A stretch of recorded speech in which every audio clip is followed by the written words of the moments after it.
Hello and welcome to Dungeonnetic OneShot, a Dungeons & Dragons 5e actual play campaign right here on YouTube. Before we start, I'd like to say, if you want to become a Dungeoneer, you can be. All you need to do is hit that subscribe button, which helps us grow on YouTube and gets our videos out to more people. So please subscribe, become a Dungeoneer today. With that said, I'll leave it to our Dungeon Master, Odessa.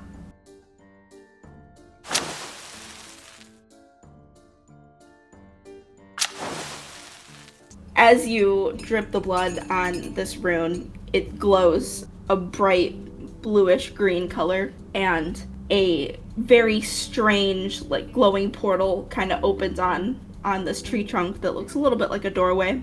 And you can kind of see in, and it looks like there's this big spiral staircase that descends pretty far down. Okay, so taking a look at this opening now, is this something that we can just walk right into, or do we need to climb or jump to this? Nope, it's right directly in front of you guys. Like, you don't have to climb any stairs or climb up the tree or anything. It's just like you can just walk right through. All right. Well, Rinto, I know you probably want to just run right in there, but I'm just curious, is there any maybe we should take it a little easy going in here. Not really sure what we're getting into just yet. Alright, so I walk over and I put my hand through, and then I just wait.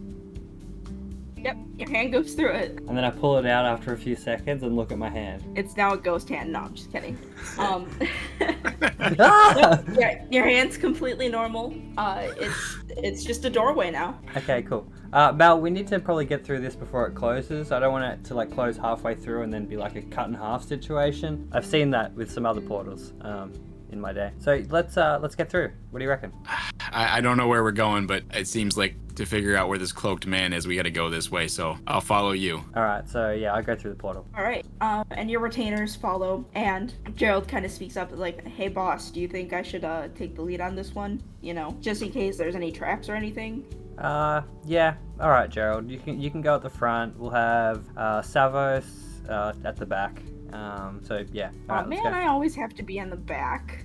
Well, Dave can. It's up to you guys. You fight it out between you two. It's all right. I don't mind hanging at the back too.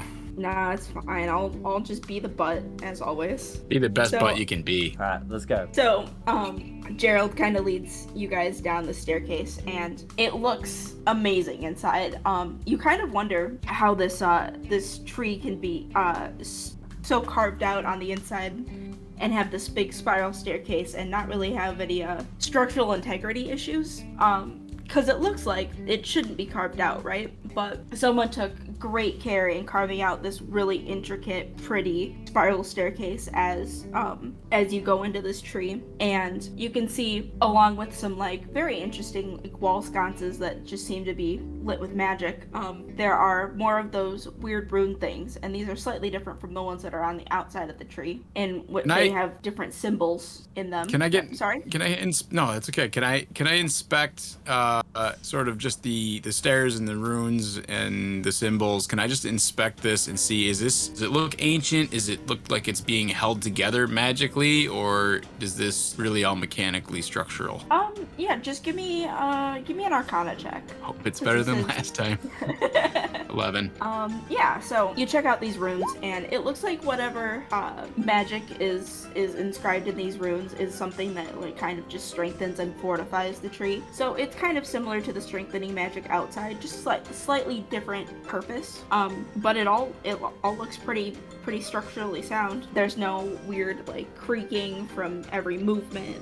It doesn't look like anything's gonna break anytime soon. So it looks like It looks like someone has taken great care to make sure that when they were carving this staircase out, they also made sure to, you know, leave enough of the wood as well to just like make it nice and strong and like thick, so that it didn't really have any issues with weight and supporting all of the weight from the city above. Okay. Mel, what are you looking at? Was it something interesting? Just before you go running up and down these stairs, I figured I'd have a look and make sure it looks sturdy. Everything seems all right, but let's take it easy, all right? All right. We'll let Gerald lead the way, and yeah. All right, Gerald, take the lead. Yep, and Gerald takes the lead. And as you descend the spiral staircase, you notice every once in a while you'll come upon a landing where there's like another kind of like portal door kind of thing, and there is one door that is like it looks like a sleeping quarters, and it looks pretty empty, like it hasn't been used in a while.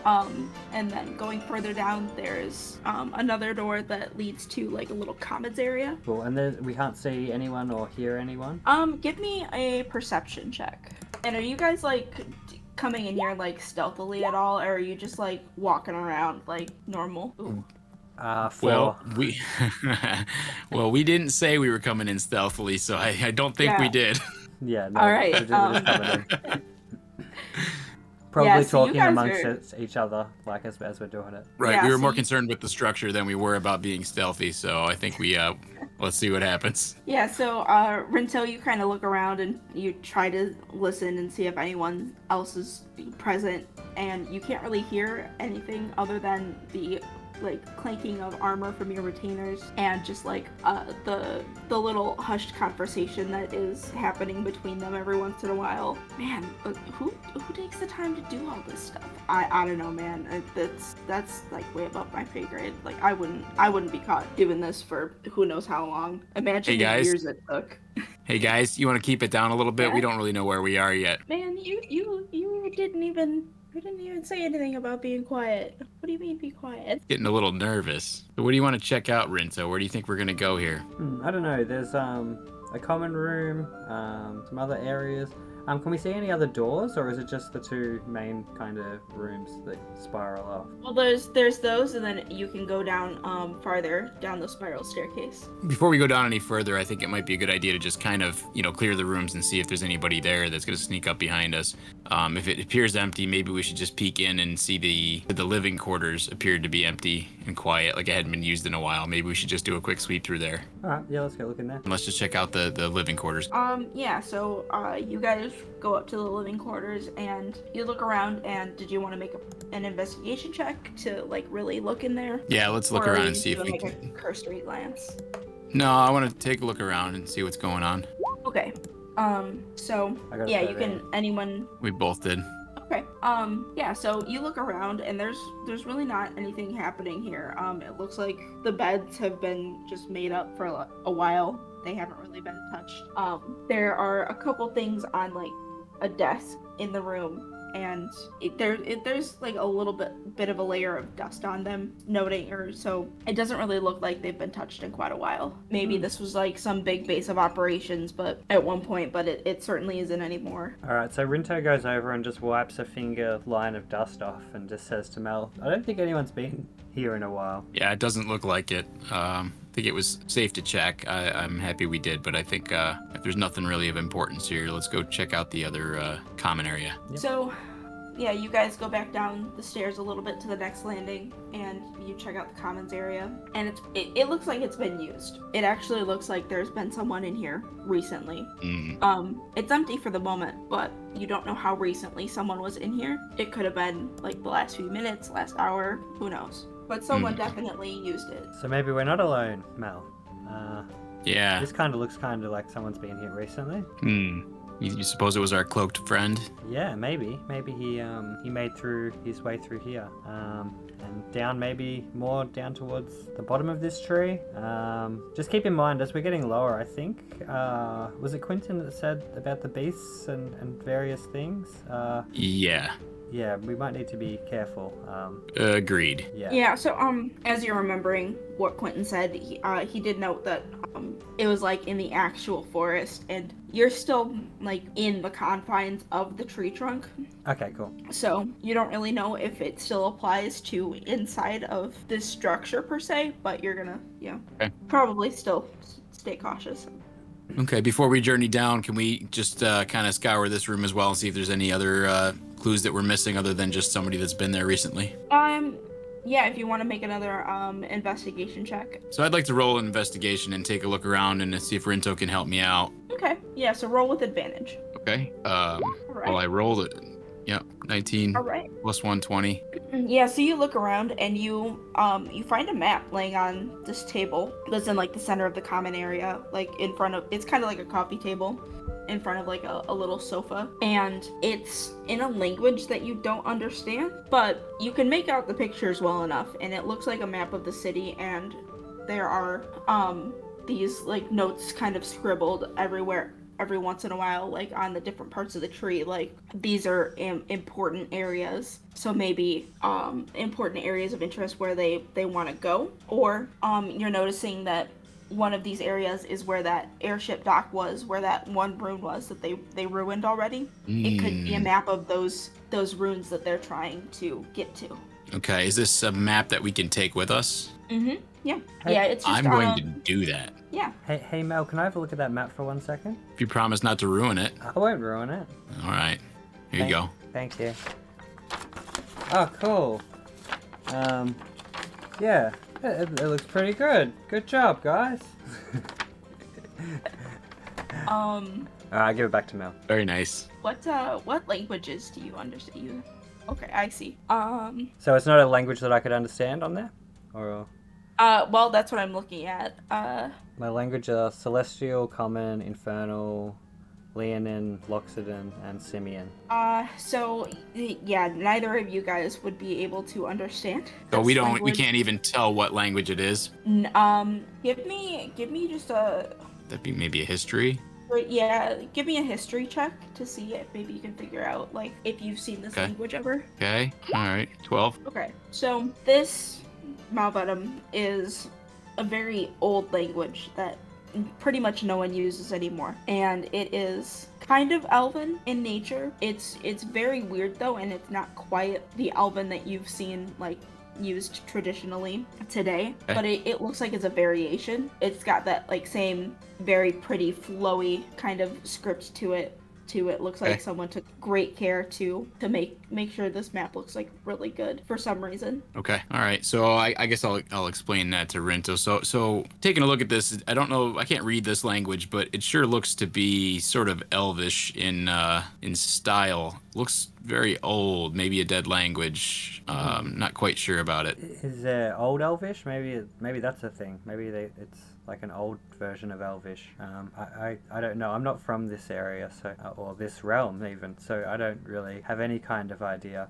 Yeah. Wasn't quite sure you'd know what elves were, but all right. No idea. I'm just thinking, my dreams kind of, I had these dreams and they kind of put me through the course of this, where we're headed. It gave me the idea to jump on that catapult that day. So I'm just trying to think if my dreams have any kind of relevance to why I'm inside this tree. Well, it seemed like we're here for a reason, but we don't really know why. Maybe it was fate that brought you together. Maybe there's something that only you two can solve. So, yeah, I got a funny feeling about that too, Rinto. I don't really know what's going on here, but I feel like we're supposed to be here. So I guess we're stuck together for a little while. Let's keep this map and let's head a little further down this tree and see where it leads. Oh, sounds good. We'll make our way out of that room and start going down down the staircase. Okay, so you guys start making your way down the staircase, and you end up at the very bottom floor, which is just a little bit wider than the landings before, enough to allow for like a little bit more space. And there's another door that leads to a very expansive library, which just pulled up here. So this is basically just a library. It's got shelves lining the entire walls with books, and there are some bookshelves like in the middle as well. And then right here and right here are two tables with just some books laid out across this one with some scrolls, and it looks like someone was maybe taking some notes. Okay, so there's tables with scrolls and notes. So do we feel like there's anybody else in this room, or does it definitely seem empty? It looks pretty empty. Okay. All right, I go over to one of the shelves and have a look. Okay, so yeah, you look at some of the books on that shelf, and it looks really like there's all manner of subjects covered in this library. There's like some history. There's some things about just how the cities in the trees first like originated, and like just general history of the world of the area. There's no books that I can really see around, even on this shelf or any of the other shelves in my like site, that I can see anything to do with like monks or monk tradition. Yeah, going around, you find a couple books about just how it's just kind of a basic explanation of how like monasteries work, how different like forms of churches work, and how like how monks function and get their like general abilities, we'll say, versus like clerics or like other kind of like religion-centered things, I guess. Cool. Yeah. Can I take that book with me? Like, just grab it. Yeah, you certainly can. So we'll the book is titled just Monasteries 101. Okay. Tips to becoming a monk. All right, I'm gonna head over to, I guess, the table on this side, and take a look while he's reading his book on how to be the best monk he can be. I would like to take a look at the scrolls that are out on this table. Okay, so these scrolls are kind of similar to what the map looked like before with that really fancy looking elven script, and it looks to be the same language. Yeah, it looks like someone was taking a very long time to translate these things.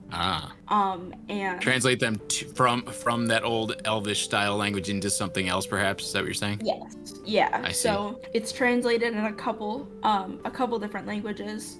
So there is some common. It's not as extensive as the other languages, but it kind of explains a little bit. Okay. So, Mel, what'd you find? I found a cool book about monks. All right. Maybe you can read that along the way and see if you can help yourself along to monkhood. I don't really know how monks work. Well, I believe it's more like giving up the way of fighting and trying to become at peace with oneself, which I think is a good aspiration for people. For some people. What did you find? Well, I found these scrolls here, and they seem to be written in the same language that map was written in, so that might help us figure this out. But I at least feel like they're connected. Yeah, come over here. And it looks like somebody was started translating them. There's one language I can read, which is common. Let's sift through any of these other pages of translations. Is there anything you recognize here? Do I notice anything, Adessa? do either of you speak Sylvan? No. Not a lick of it. Don't understand them fairies.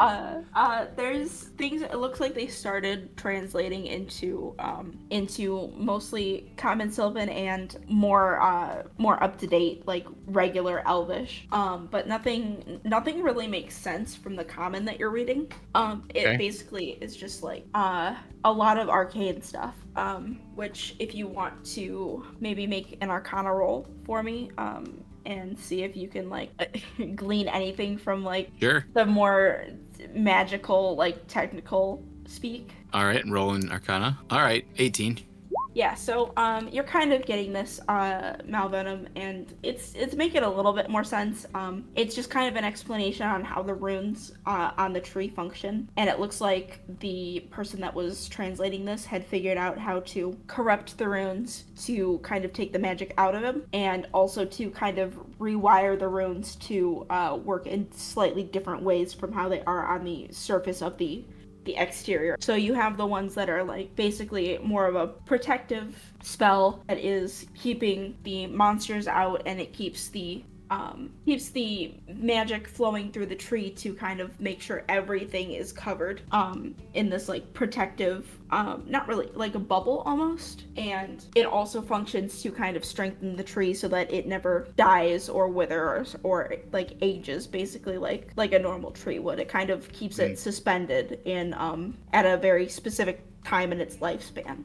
But now you're kind of understanding that by destroying these runes with a certain method, it will slowly take the tree down from within almost, and it starts corrupting it and corrupting that magic and tainting the tree so that it like will slowly die and lose its magic. Okay. Hey, Rinto, I'm kind of tying what I'm reading here into what that cloaked man yelled outside about free the world trees. Okay. Seems like somebody might not be too thrilled about the spell that these trees have been under. Okay. Wonder if someone's trying to liberate the trees. So how does the magic on the trees work? You found something in your book? In the scroll here, yeah, it seems to be about somebody's built these spells up and sort of charmed these glyphs and runes to protect these trees and keep them from aging or changing, and also protect them from the outside influences. It seems like maybe somebody was out to undo some of this. I wonder if our cloaked friend understands that if you make a tree so that it can age, it will eventually die. Maybe he's trying to destroy the forest rather than protect it. I mean, he has caused a lot of chaos at the airship dock, as we saw. I agree. So yeah, that's it. That's very interesting to know. We should take that scroll with us, and do you let's think there's take anything the. else? Do you think there's anything else around that you can see that really stands out to you? On this table, that's what I'm seeing. Unless DM, you can tell me if I'm seeing anything else.